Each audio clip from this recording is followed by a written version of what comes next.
The Bay of Pigs, one half. The assault begins a gripping animated war thriller. Prologue, The Spark of Revolution. Havana, Cuba, January 1st, 1959. The streets of Havana erupt in chaos and celebration. Fidel Castro's rebel army rolls into the capital, riding atop rusting Soviet-supplied trucks and captured Batista-era tanks. Their rifles, still warm from the final battles in the Sierra Maestra, glint under the rising sun. Cigars are clenched between their grinning teeth, their tattered uniforms stained with sweat and jungle mud. The people cheer, flood the streets, and chant his name. Fidel! Fidel! Fireworks explode in the night sky, mingling with the distant echoes of gunfire. The old dictator, Fulgencio Batista, has fled under the cover of darkness, escaping to the Dominican Republic with millions in stolen wealth. To many Cubans, it is the dawn of a new era, but not all rejoice. In a dimly lit room in Miami, Florida, a group of Cuban exiles watches the grainy footage on an old television set. Their expressions are grim. The clinking of whiskey glasses does little to drown out the bitter silence. "This isn't over," growls Manuel Artime, a former revolutionary betrayed by Castro's communist leanings. His fingers grip a cigar so tightly that the wrapper cracks. Across the ocean, Washington, D.C., 1960, a new plan takes shape in the corridors of the White House. Behind closed doors, President Dwight D. Eisenhower meets with his top intelligence officials. The CIA has drawn up Operation Zapata, a covert plan to train Cuban exiles, arm them, and launch an invasion to reclaim the island. Can these exiles really overthrow Castro? The newly elected John F. Kennedy asks, his voice laced with skepticism as he reviews the CIA briefing papers after inheriting the mission.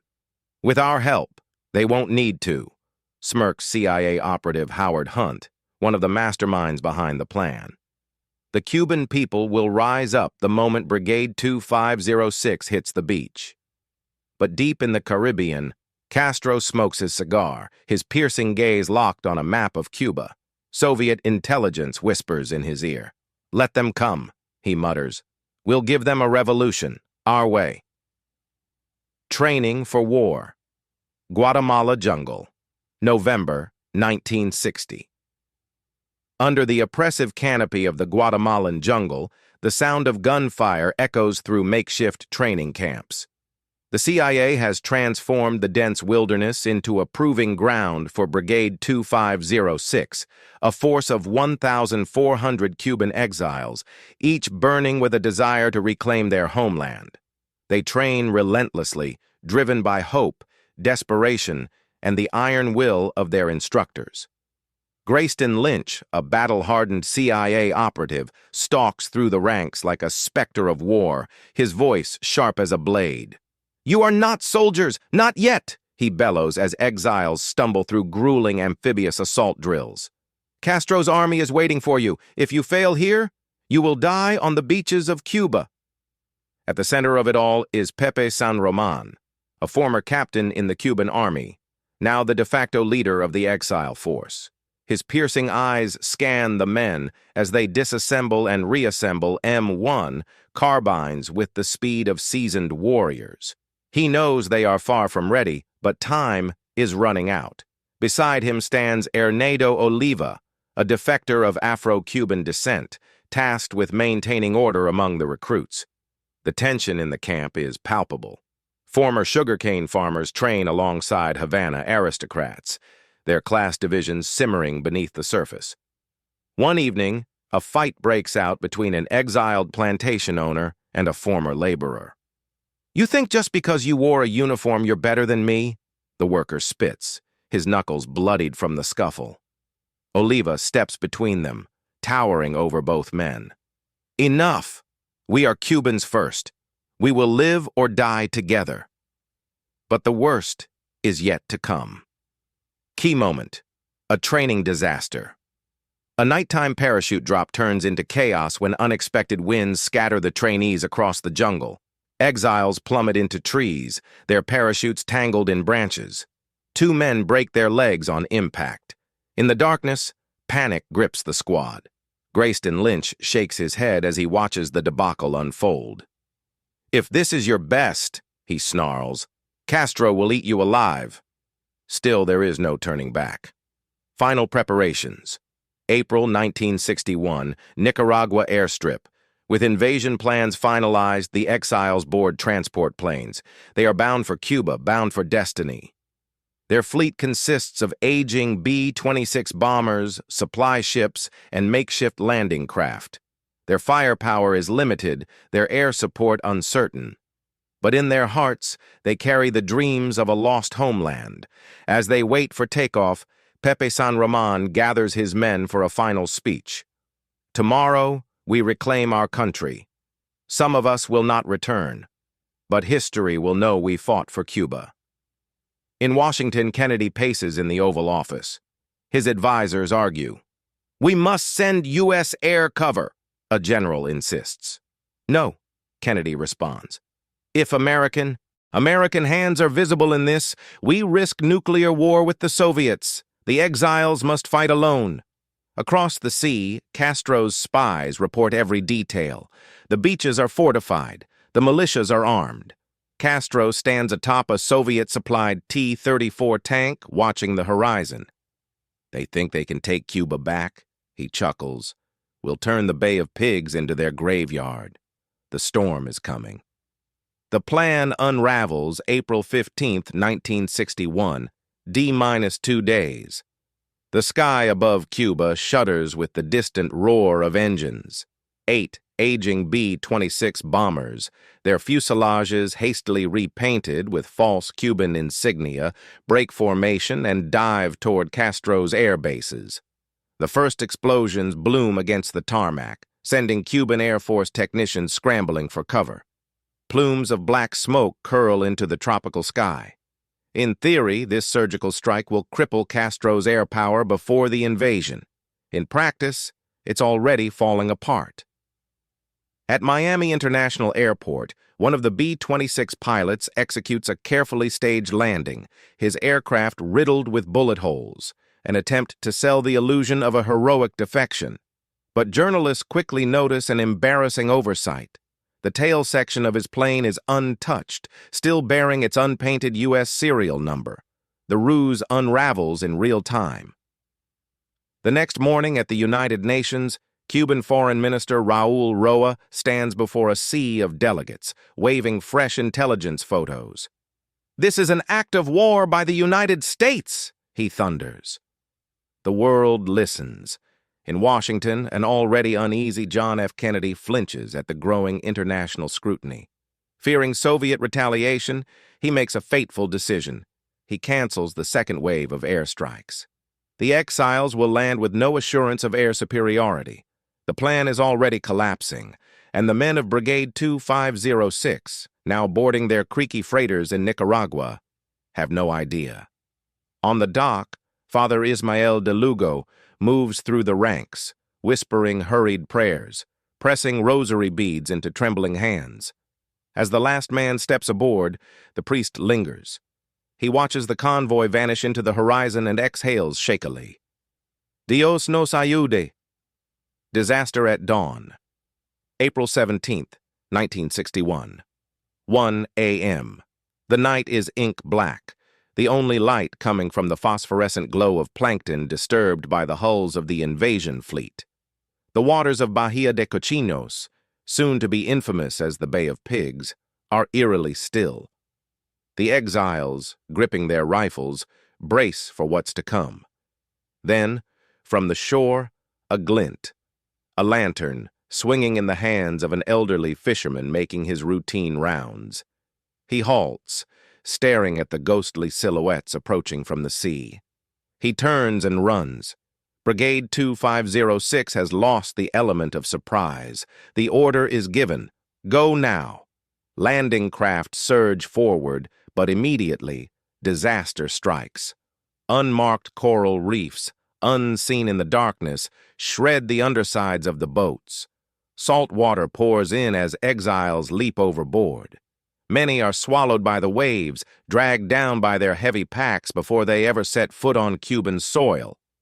Then the alarms sound. Across the island, Radio Havana crackles to life. Yankee invaders at Playa Girón, all patriots to arms. Castro's militia, farmers, students, factory workers, grab their rifles and rush toward the beaches. 5:30 a.m. First contact gunfire erupts as the first exile squads wade ashore at Playa Larga. Bullets tear through the palm trees, kicking up sand. The air is filled with the acrid scent of gunpowder and burning fuel. 18-year-old militia girl Elena Gill crouches behind a sand dune, heart hammering in her chest. She sees shadows moving up the beach, enemy soldiers. She tightens her grip on her check bolt-action rifle, just as her father taught her. She exhales, fires. An exile staggers back, clutching his throat. Another drops beside him. On the sand, exile medic Roberto Perez drags a wounded comrade behind cover, humming a Cuban folk song to keep from panicking. Above them, the drone of jet engines signals a new horror. Castro's T-3 fighters, the very planes the CIA had sworn were destroyed. The realization slams into Pepe San Roman like a fist. He grabs the radio, voice raw with desperation. "Where's our air support?" The only response is static. Castro strikes back, April 17th, noon. The roar of Soviet-built T-34 tanks fills the air as they roll onto the beach, crushing barricades and flattening the exiles' last defensive positions. In the back of an olive-green Jeep, cigar clenched between his teeth, Fidel Castro himself surveys the battlefield. He stands, waving his arm, rallying reinforcements. The militia presses forward, rifles raised, fueled by righteous fury. Even Cuban baseball players, fresh from Havana's stadium, have been handed weapons and sent into the fight. The voice of Castro crackles through every radio in Cuba.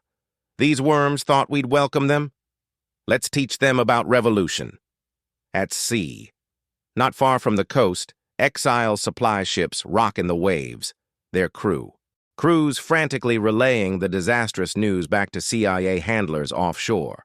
Rip Robertson, an ex-Marine turned covert operative, listens grimly aboard the blogger. Then, a flash of light.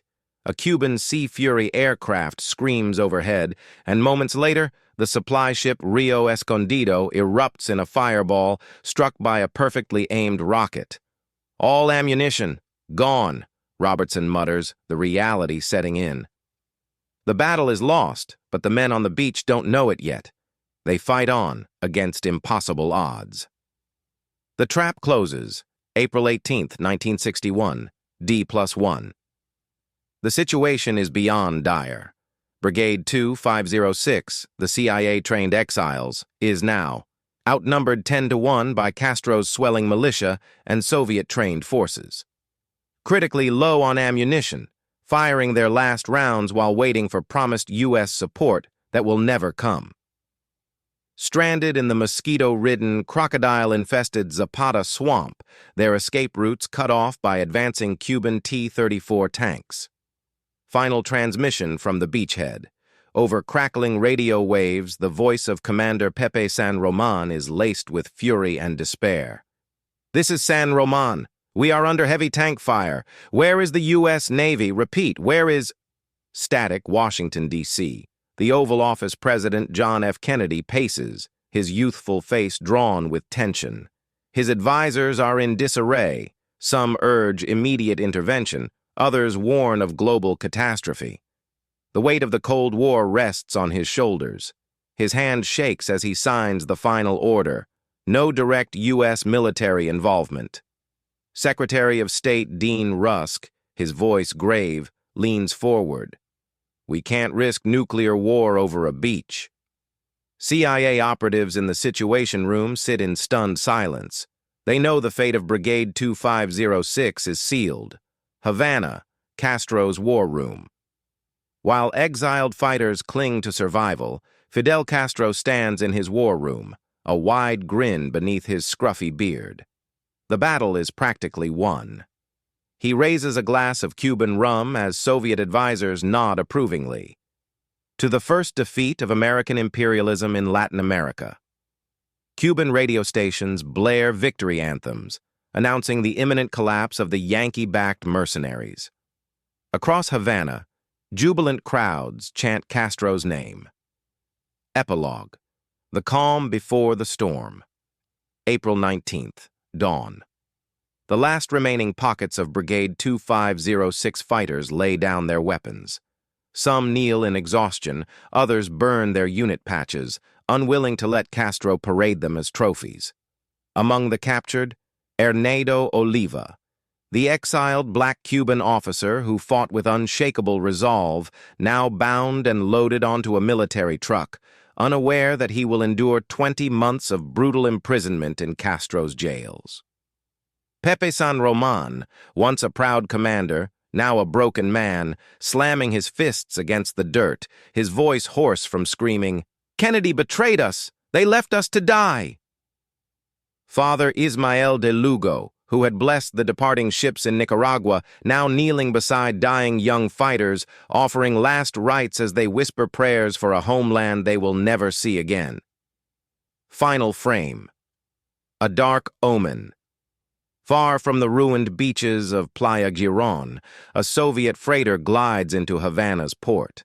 Stamped in bold red letters on wooden crates, agricultural equipment. Inside, concealed beneath false partitions, the first shipments of Soviet nuclear missiles, a grim prelude to the Cuban Missile Crisis, the moment when the world will teeter on the brink of annihilation. The Bay of Pigs was over, but the Cold War had just begun.